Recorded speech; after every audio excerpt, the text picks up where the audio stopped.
যদি আমার স্বামীকে যদি ঘুরাতে চান তাহলে আমাকে আমার স্বামীকে একটি করে ওই চিতার আগুনে আমাদের দুইজনকে পুড়িয়ে দাও। নারী হতভাগী না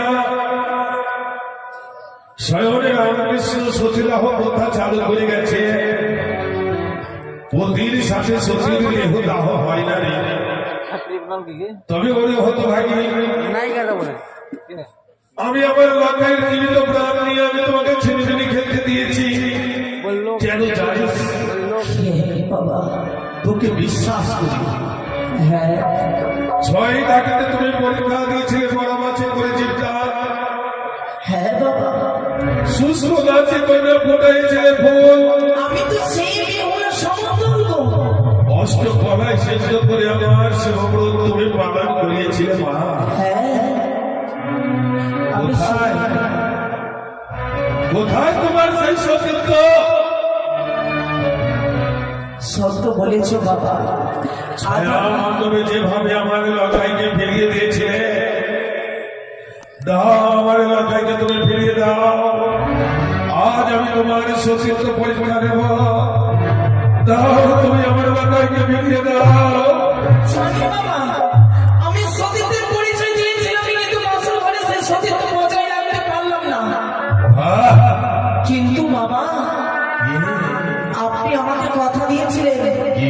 হ্যাঁ, আপনি আমাকে কথা দিয়েছিলেন বৌমা পাতাল ভেদ করে করেছে নির্মাণী লোহ বাসর ঘর।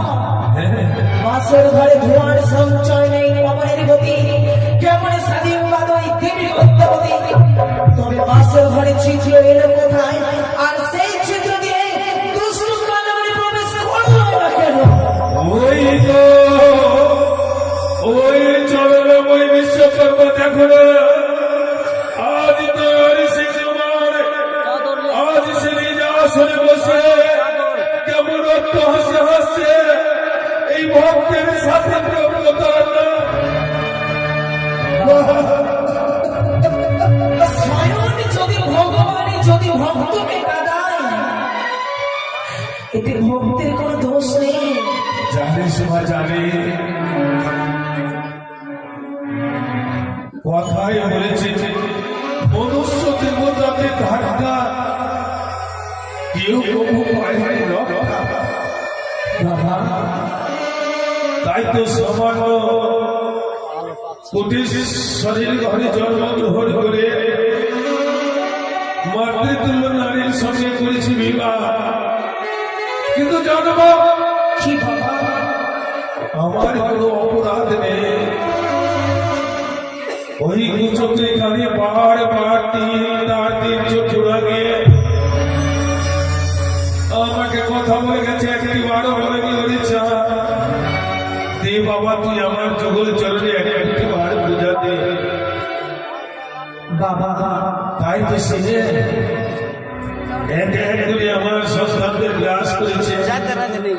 আর বিলম্ব নেই নিরৈশর্য স্বামীকে নিয়ে চলে তুলসী পাই আর আমায় কলার ভেলা তৈরি করে তার উপরে সোনার মঞ্জুস নির্মাণ করে ভাসি দিন পবিত্র গঙ্গা নদীতে।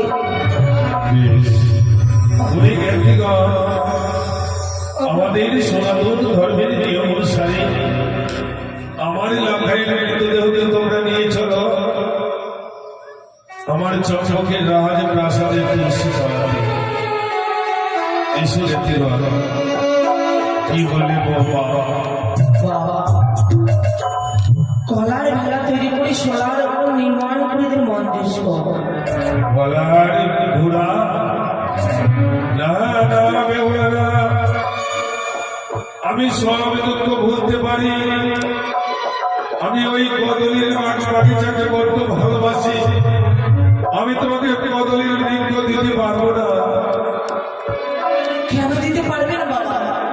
সেই বদলে ক্ষমায় চাই, আমি নিয়ে চলে আমি চাই বাবা। যা দিতে পারি আমার অর্থ ছাড়া কিছু বুঝি না।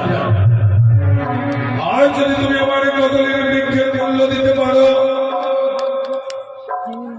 তাহলে অবশ্যই আমি তোমাকে কদলীর বৃক্ষ কেটে দেবো মা।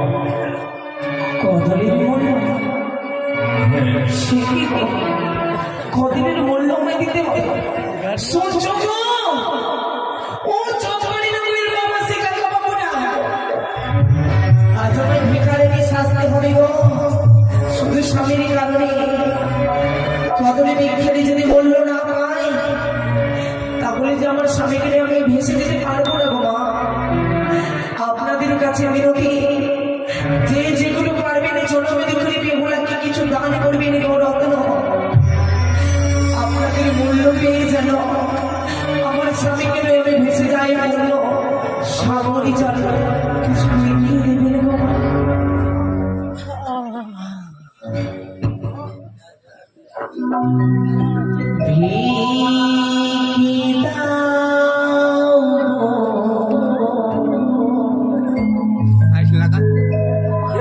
নগরী বাসী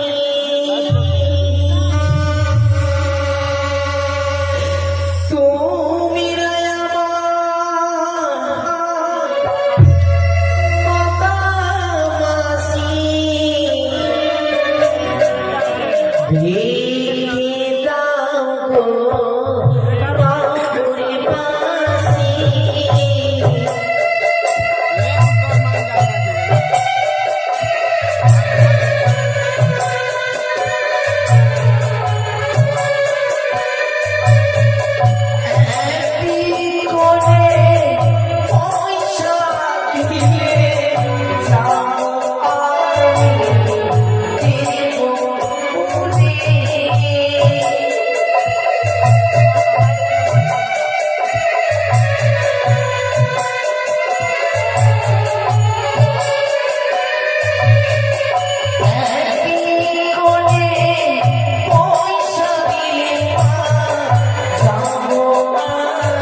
Oh,